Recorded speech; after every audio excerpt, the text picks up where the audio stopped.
Not too long ago, it seemed like every major news story in Jamaica was centered around the country's relationship with the IMF.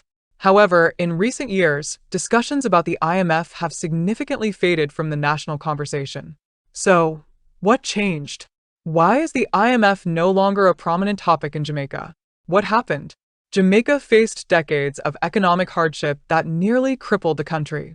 In this video, we'll explore how Jamaica, once trapped in a cycle of debt and dependence, managed to escape the clutches of the International Monetary Fund, IMF, and forge a new economic path.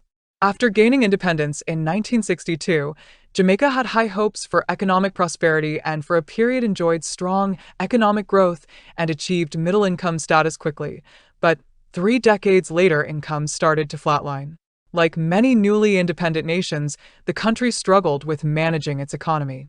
By the 1970s, rising oil prices, inflation, and mounting debt forced Jamaica to turn to international organizations for help, leading them to the International Monetary Fund. The IMF offered loans to Jamaica, but with strict conditions. The government had to adopt austerity measures, cutting public spending, reducing subsidies, and devaluing the Jamaican dollar. These policies were intended to stabilize the economy, but they also led to social unrest, unemployment, and a deepening economic crisis. The IMF's involvement with Jamaica during the 1980s and 1990s was controversial. The austerity measures worsened living conditions for many Jamaicans, but the government had no choice but to comply in order to access the loans. It was a difficult period. As the global financial crisis of 2008 hit, Jamaica's fragile economy took another blow. In 2010, the Jamaican government turned to the IMF for help again, leading to a new standby arrangement. But despite the agreement, the program quickly went off track by 2011. Economic targets were missed, fiscal discipline weakened, and public frustration grew.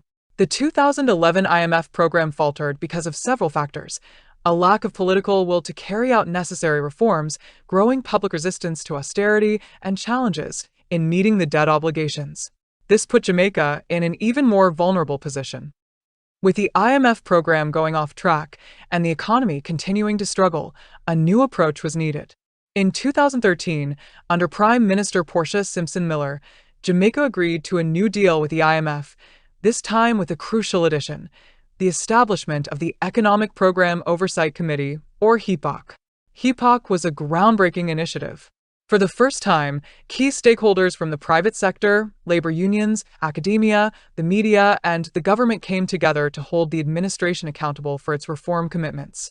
This move signaled a shift towards transparency, and HEPOC's mandate was to ensure fiscal discipline under the IMF-supported economic reform program. HEPOC was a game-changer for Jamaica. It wasn't just about implementing IMF conditions. It was about ensuring that reforms were done transparently and that the government remained accountable. The private sector had a seat at the table, and this collaboration fostered trust in the process.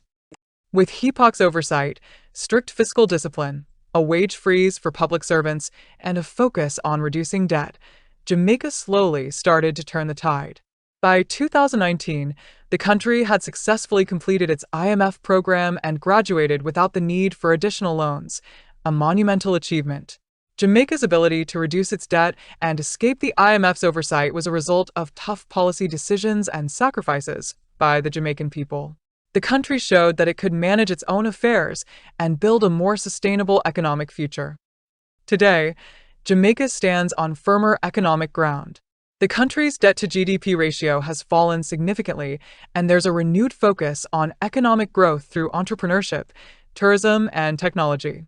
While challenges remain, Jamaica's ability to escape the IMF's grasp serves as a powerful example for other nations struggling with debt.